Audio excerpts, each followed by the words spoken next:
성도는 하나님을 의지하는 사람입니다. 하나님을 바라보고 하나님의 능력으로 사는 사람들이 성도입니다. 아버지 심부름으로 형들의 안부를 확인하러 간 다윗이 전장의 상황을 목격하죠.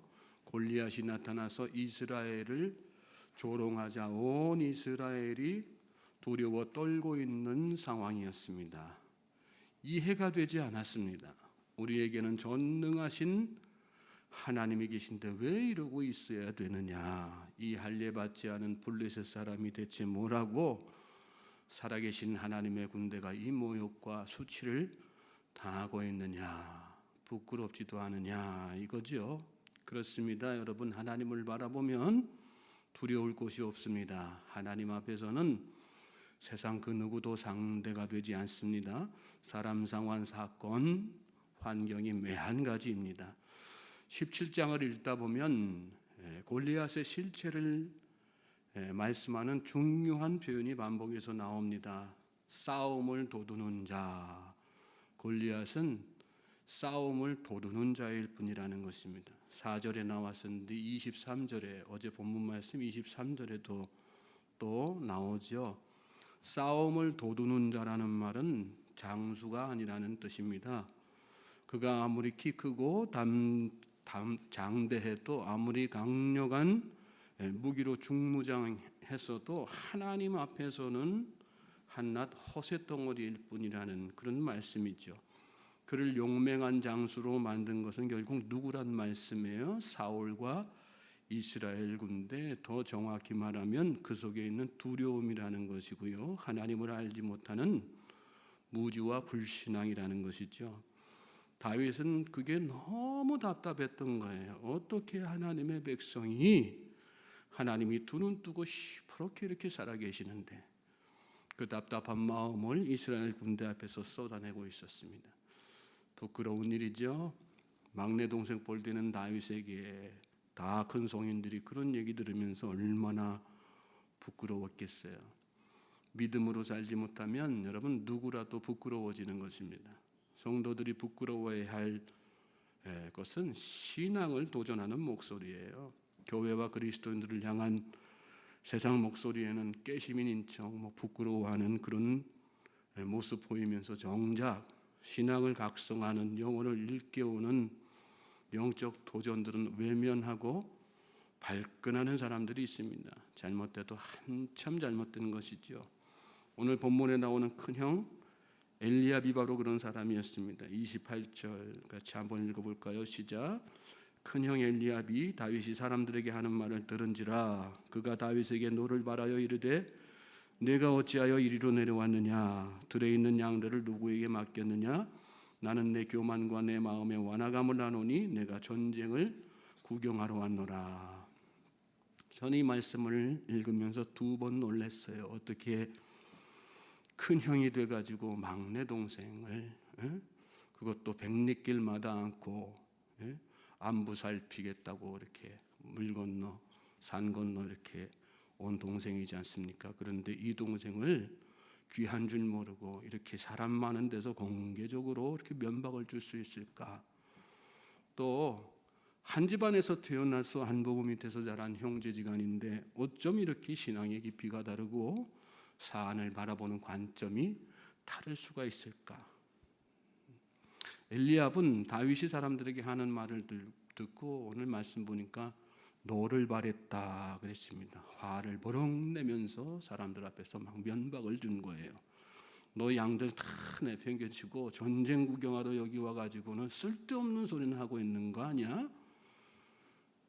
네가 지금 뭘 안다고? 이 전쟁 상황을 너가 현실을 너가 잘 알아? 하나도 모르잖아.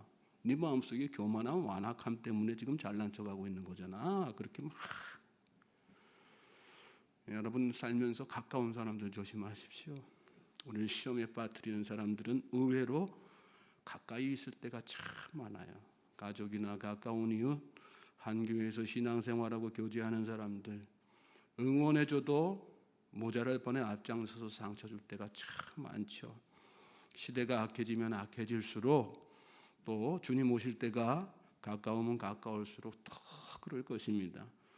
예수님은 말세에 일어날 징조로 장차 형제가 형제를, 아버지가 자식을 죽이는 데에 내어주며 자식들이 부모를 대적하여 죽게 하리라, 이렇게 경고하셨어요. 엘리압은 지극히 인본주의적인 사람이었습니다. 하나님을 믿고 있다고는 하지만 그 하나님을 지금도 살아 역사하시는 하나님으로, 세상 만물을 창조하시고 다스리시는 전지전능하신 하나님으로 인식하지는 않고 사는 그런 사람이었어요. 오늘 우리의 믿음은 어떻습니까? 우리는 입으로만 주여 주여 하는 사람입니까? 실제로 하나님을 믿는 사람입니까? 우리의 믿음은 마음으로만 담고 있는 믿음입니까? 입으로 시인하는 믿음입니까? 사람이 마음으로 믿어 의에 이르고 입으로 시인하여 구원에 이른다 말씀했습니다. 우리가 너무나도 잘 아는 말씀 아니겠어요? 행함이 없는 믿음은 또 죽은 믿음이라고도 말씀하셨어요. 말과 행동이 나의 믿음을 대변하는 것입니다. 오늘 우리의 믿음은 행동하는 믿음인 줄로 믿습니다. 엘리압의 비난에 다윗이 대답을 하지요. 29절 30절 보세요. 같이 또 읽어볼까요? 시작. 다윗이 이르되 내가 무엇을 하였나이까? 어찌 이유가 없으리까? 하고 돌아서서 다른 사람을 향하여 전과 같이 말하며 백성이 전과 같이 대답하니라. 다윗은 형의 비난에도 조금도 위축되지 않습니다. 그리고 당당하게 대답을 하죠. 형님, 내가 도대체 뭘 잘못했다는 겁니까? 군사들과 함께 이야기하는 게 뭐 잘못된 겁니까? 그리고 돌아서 가지고 다시 다른 사람들에게 가서 똑같은 얘기를 해요. 그러자 그 사람들도 어떻게 해요? 똑같은 반응하죠. 오늘 여러분의 형제자매가 여러분과 같은 믿음으로 살고 있습니까? 하나님께 감사하시길 바랍니다. 참 복이에요. 같은 신앙으로 이렇게 형제자매 또 가족들이 한 믿음 가지고 사는 거. 그 신앙이 달라가지고 종교가 다르고 믿음의 분량 깊이가 달라가지고 싸우고 지지고 볶고 하는 그런 가정들 얼마나 많습니까? 여러분의 형제자매 중에 그런 분들 계십니까? 또 여러분 주변에 가까운 사람이 믿는 여러분을 핍박하고 면박합니까? 위축되지 마시고 당당해지시기 바랍니다. 그리고 불쌍히 여기는 마음으로 그들의 영혼을 위해서 기도하시면 되는 거예요. 때가 되면 하나님께서 그들의 마음을 다 만지실 것이고 구원 백성 되게 하실 줄로 믿습니다. 또 그리고 오늘 우리의 믿음과 동일한 살아있는 믿음의 사람으로 이끌어 가실 거예요. 열심히 기도하면 포기하지 않고 기도하면 되는 거예요. 31절부터 33절 말씀 또 보세요. 어떤 사람이 다윗이 한 말을 듣고 그것을 사울에게 전하였으므로 사울이 다윗을 부른지라. 다윗이 사울에게 말하되 그로 말미암아 사람이 낙담하지 말 것이라. 주의 종이 가서 저 블레셋 사람과 싸우리이다 하니 사울이 다윗에게 이르되 내가 가서 저 블레셋 사람과 싸울 수 없으리니 너는 소년이요 그는 어려서부터 용사임이니라. 다윗의 그런 당당함은 사울 왕에게까지 이렇게 전해졌어요. 다윗은 왕 앞에 가서도 여전히 당당했습니다. 자기가 골리앗과 싸울 테니까 낙담하지 말고 전장엔 저를 내보내 주십시오. 그리고 사울 왕을 설득하죠. 사울은 그런 다윗이 참 기특하게 여겨졌겠죠. 평소에도 이 다윗의 수금 연주를 통해 가지고 도움 받았는데 이렇게 전장까지 나와 가지고 떨어져 있는 백성들의 사기를 북돋아 주니까 그 모습이 얼마나 귀해 보였겠어요. 걱정스러운 마음으로 이야기합니다. 안 돼. 내가 너를 어떻게 골리앗한테 보내냐. 그러면서 너는 소년이고 그는 어려서부터 용사다. 근데 이 말도 곰곰이 생각해 보면 말이 안 되는 얘기예요. 사울이 골리앗의 어린 시절을 어떻게 알아요? 골리앗은 갑자기 등장한 인물이란 말이죠. 어려서부터 용사라는 사울의 이 말은 두려움에 사로잡힌 사울의 일방적인 추측이고 허상일 뿐이라는 것이죠. 여러분, 두려움에 빠진 사람들, 믿음이 없는 사람들의 특징 중 하나는 비교의식이에요. 문제를 실제보다 크게 본다는 거죠. 그래서 상대방은 더 커 보이고 나는 작아 보이고 문제는 엄청나게 커 보이고 그 앞에 서 있는 나는 한없이 작아 보이고, 사울이 원래 이런 사람은 아니었죠. 초창기 사울의 모습을 우리가 말씀 통해서 다 이렇게 묵상해 왔는데, 칼 한 자로 준비되지 못한 그 3만 이스라엘 오합지졸 같은 사람들 아니겠어요? 또 농기구 들고 나선 그런 사람들. 근데 그런 사람들 데리고 중무장한 암몬의 30만 대군을 다 가가지고 물리치고 대승을 거둔 사람이에요. 뭐의 차이예요? 하나님의 영이 충만해 있느냐,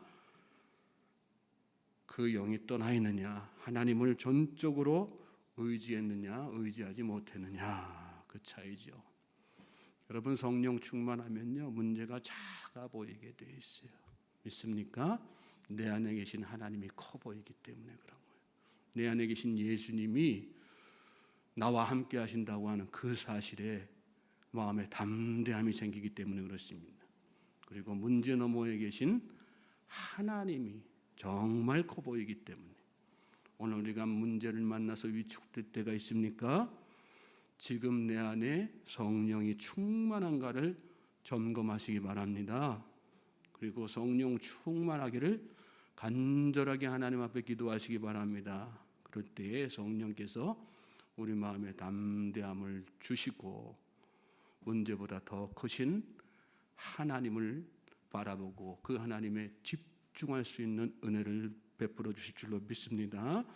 사울의 만류에 다윗이 대답을 하죠. 34절부터 37절인데 이 시간 다윗의 마음 가지고 한번 읽어보시겠어요? 시작. 다윗이 사울에게 말하되 주의 종이 아버지의 양을 지킬 때에 사자나 곰이 와서 양떼에서 새끼를 물어가면 내가 따라가서 그것을 치고 그 입에서 새끼를 건져내었고 그것이 일어나 나를 해하고자 하면 내가 그 수염을 잡고 그것을 쳐 죽였나이다. 주의 종이 사자와 곰도 쳤은즉 살아계시는 하나님의 군대를 모욕한 이 할례 받지 않은 블레셋 사람이리까 그가 그 짐승의 하나와 같이 되리이다. 또 다윗이 이르되 여호와께서 나를 사자의 발톱과 곰의 발톱에서 건져내셨은즉 나를 이 블레셋 사람의 손에서도 건져내시리이다. 사울이 다윗에게 이르되 가라 여호와께서 너와 함께 계시기를 원하노라.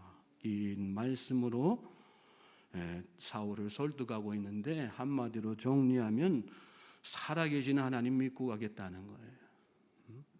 평소에 양칠 때도 살아계신 하나님이 나와 함께 하셨으니 골리앗과 싸울 때도 살아계신 하나님이 변함없이 나와 함께 하실 것입니다. 그러니 그 살아계신 하나님을 믿고 저를 보내주십시오. 그런 얘기입니다. 여러분, 하나님은 어제나 오늘이나 동일하십니다. 하나님은 언제나 살아계십니다. 믿습니까? 양을 칠 때나 전장에 있을 때나 맹수를 상대할 때나 골리앗을 상대할 때나 하나님을 의지하는 자에게 동일하게 역사하시고 동일하게 승리 주시는 분이 하나님이십니다. 저는 저와 여러분이 그 하나님, 이 다윗의 하나님이 우리의 하나님 되심을 마음속에 확신하실 수 있길 바랍니다. 사울이 결국은 다윗의 청을 허락하죠. 38절부터 40절이에요. 같이 또 읽겠습니다. 시작. 이에 사울이 자기 군복을 다윗에게 입히고 노투구를 그의 머리에 씌우고 또 그에게 갑옷을 입히매 다윗이 칼을 군복 위에 차고는 익숙하지 못함으로 시험적으로 걸어보다가 사울에게 말하되 익숙하지 못하니 이것을 입고 가지 못하겠나이다 하고 곧 벗고 손에 막대기를 가지고 시내에서 매끄러운 돌 5을 골라서 자기 목자의 제구곳 주머니에 넣고 손에 물매를 가지고 블레셋 사람에게로 나아가니라. 사울이 다윗을 그냥 보낼 수가 없으니까 자기 군복을 입혔어요. 그리고 무장을 시키죠. 39절에 보면 그런데 그 복장이 다윗에게 익숙하지가 않았다 이렇게 나와요. 커서 그랬는지 무거워서 그랬는지는 성경 말씀 통해서 우리가 알 수 없어요. 정확한 이유를 밝혀주지 않죠. 다만 그것들이 다윗에게 익숙하지 않았고 결국은 다윗이 그것들을 다 벗어버리고 자신에게 익숙한 막대기, 자갈, 돌 5개, 자갈돌 5개 그리고 물매를 가지고 골리앗 앞에 나아가는 것을 말씀 끝에 이렇게 보게 되죠. 여러분 익숙한 무기가 좋은 거예요. 믿습니까? 평소에 훈련하던 거 그것이 가장 좋은 무기란 말씀이에요. 그것이 뭐예요? 오늘 새벽처럼 하나님 앞에 중심을 다해 드리는 기도지요.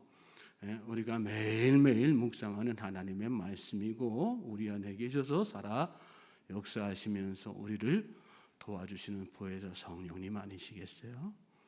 무엇보다도 평상시에 우리가 그래왔던 것처럼 살아계신 하나님을 의지하는 믿음이란 말씀이에요. 다른 거 다 필요 없어요.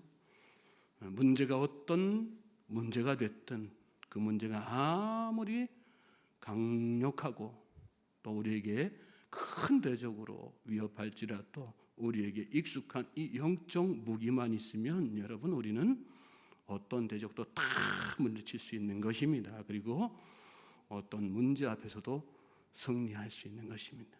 하나님께서 그렇게 승리 주신다는 말씀이에요. 믿습니까?